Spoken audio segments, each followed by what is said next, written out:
Assalamualaikum warahmatullahi wabarakatuh. Halo semuanya, selamat pagi, siang, sore, dan malam bagi teman-teman semuanya yang sedang melihat video saya, entah itu pagi, sore, dan malam. Jadi sebelumnya perkenalkan, nama saya itu Muhammad Aldi dari program studi Sarjana Terapan Manajemen Pemasaran Politeknik Negeri Malang. Saya itu kelas 3B. Jadi pada video ini saya akan menceritakan pengalaman saya selama mengerjakan proyek UAS mata kuliah multimedia untuk pemasaran. Jadi mulai dari peran saya dalam tim produksi, terus review terhadap dokumen praproduksi dan hasil video yang telah dibuat. Jadi pembelajaran yang saya peroleh selama 1 semester itu hingga kesan pribadi saya terhadap mata kuliah ini.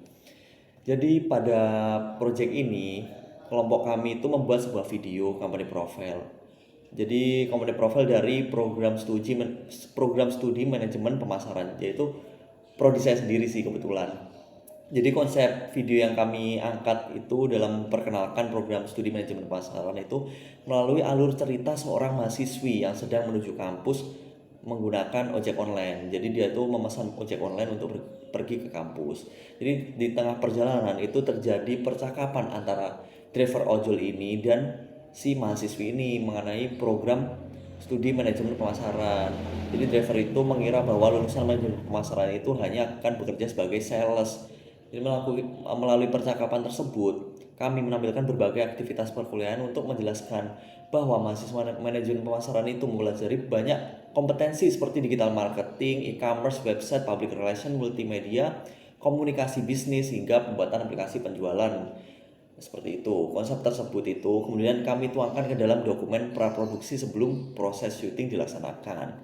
Jadi dalam proyek ini saya mendapatkan peran sebagai production designer atau penata artistik lah istilahnya. Jadi peran ini tuh bertanggung jawab terhadap seluruh kebutuhan visual yang mendukung proses produksi. Walaupun pada produksi skala mahasiswi tugasnya tidak sebesar industri film profesional ya, namun production designer ini tetap memiliki peran yang sangat penting. Karena itu bertugas memastikan semua kebutuhan visual telah dipersiapkan sebelum syuting dimulai. Jadi tugas pertama yang saya kerjakan itu yaitu membuat apa itu namanya, floor floor plan produksi. Nah, jadi floor plan ini tuh berisi rancangan penempatan kamera, posisi talent, arah pergerakan talent, serta perpindahan kamera pada setiap scene. Jadi saya itu menyusun floor plan berdasarkan storyboard dan shot list yang telah dibuat bersama tim. Jadi saya itu dalam menyusun floor plan itu berdasarkan storyboard dan shortlistnya yang telah dibuat bersama tim. Jadi tujuannya itu agar seluruh kru itu memiliki gambar yang sama mengenai proses pengambilan gambar. Seperti itu. Terus dalam floor plan saya itu membagi lokasi menjadi beberapa blok. Jadi blok pertama itu berada di depan rumah dan jalan raya untuk scene awal ketika mahasiswi dijemput oleh driver ojol. Jadi itu saya menggunakan rumah dari teman saya itu untuk dibuat lokasi itu. Ya, jadi pada bagian ini saya itu menentukan posisi kamera, wide shoot, tracking shoot, dan arah pergerakan motor agar perpindahan adegannya itu terlihat natural. Terus kemudian pada blok kedua yaitu laboratorium komputer dan gedung AB. Saya itu mengatur posisi kamera ketika pengambilan gambar, praktik e-commerce, digital marketing, terus apalagi pembuatan website, multimedia, terus Microsoft Excel, terus aplikasi-aplikasi penjualan seperti itulah. Nah, karena lokasi laboratoriumnya cukup agak sempit, jadi penempatan kamera itu harus diperhitungkan agar tidak mengganggu aktivitas talent, tetapi tetap menghasilkan komposisi gambar yang baik. Selanjutnya pada blok ketiga yaitu area gedung AB, saya itu membuat rancangan pengambilan gambar ketika mahasiswi tiba di kampus. Jadi berjalan menuju gedung, kemudian menyampaikan closing statement sebagai ajakan untuk bergabung di program studi manajemen pemasaran. Nah, seperti itu. Terus semua posisi kamera dan jalur perpindahan talent itu saya susun agar proses syutingnya itu dapat berjalan lebih efisien. Seperti itu.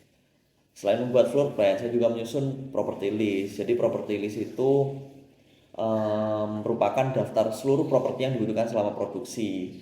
Jadi saya itu mendata setiap properti beserta fungsi, lokasi, penggunaan, dan jumlah yang diperlukan. Jadi properti yang kami gunakan itu Di antaranya itu ada kami menggunakan kamera HP sih kebetulan. Itu sebagai alat utama untuk pengambilan gambar. Terus motor sebagai kendaraan ojek online. Terus laptop itu untuk menampilkan praktik e-commerce di lab komputer seperti itu.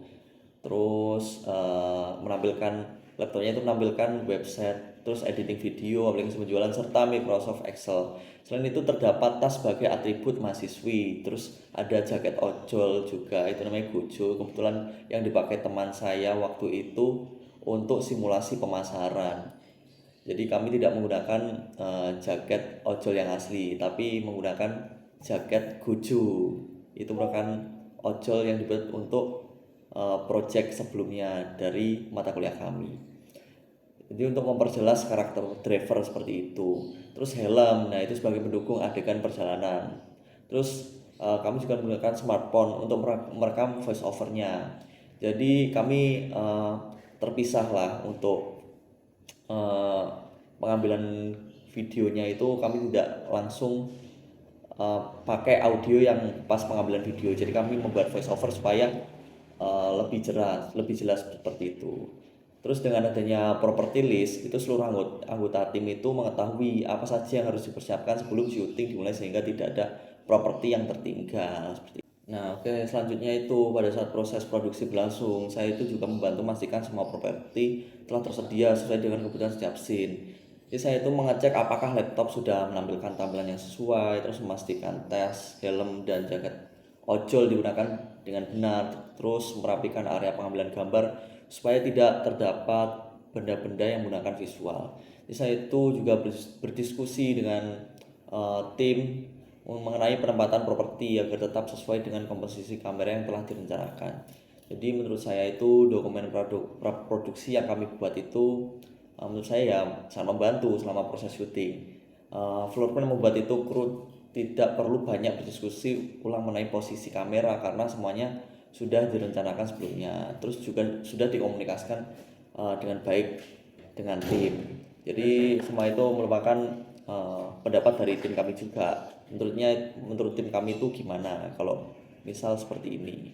Jadi property list itu juga membantu proses persiapan menjadi lebih cepat karena seluruh kebutuhan itu sudah apa itu namanya tercatat dengan jelas. Dengan adanya dokumen tersebut, waktu produksi menjadi lebih efisien dan setiap anggota tim itu memahami tanggung jawabnya masing-masing. Setelah video selesai diproduksi, itu saya melihat bahwa hasil videonya itu menurut saya itu sudah cukup mampulah untuk menyampaikan tujuan utama kami, yaitu memperkenalkan program studi manajemen pemasaran kepada audiens atau calon-calon mahasiswa yang lain. Terus alur cerita yang sederhana itu membuat informasinya itu lebih gampang lah untuk dipahami oleh penonton atau audiens. Jadi penggunaan beberapa lokasi praktik perkuliahan itu juga berhasil menunjukkan lah bahwa mahasiswa manajemen pemasaran itu nggak hanya teori tok, maksudnya teori doang, tapi juga banyak lah melakukan praktik secara langsung. Namun tentulah masih terdapat beberapa hal yang dapat diperbaiki apabila proyek ini tuh dikembangkan kembali. Ya, misalnya dari sisi pencahayaan di beberapa scene yang masih kurang konsisten, terus eh, pengambilan gambar yang bisa dibuat lebih variatif, terus apalagi ya transisinya antar scene yang dapat dibuat lebih halus agar alur videonya itu terasa lebih sinematik. Selain itu apabila memiliki waktu produksi yang lebih panjang, saya itu ingin menambahkan lebih banyak properti pendukung sehingga suasana setiap lokasi itu terlihat lebih hidup dan realistis.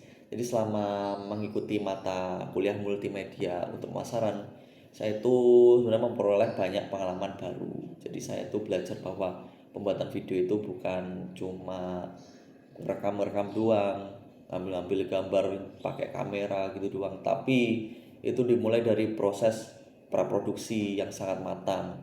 Terus saya itu belajar untuk membuat ide cerita, terus storyboard, shoot list, floor plan, terus ada property list, terus memahami pentingnya pembagian tugas dalam sebuah tim produksi.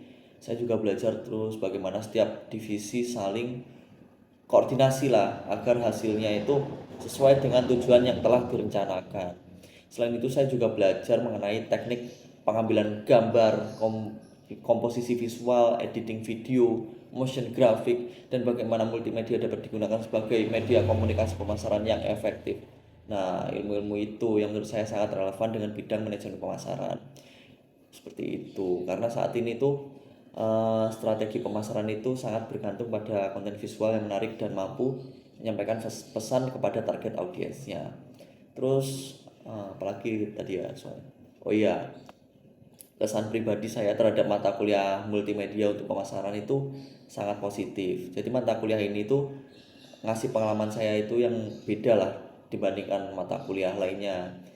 Karena itu kami tidak hanya mempelajari teori tapi juga langsung eh, memaparkan, menerapkannya itu dalam sebuah proyek nyata gitu.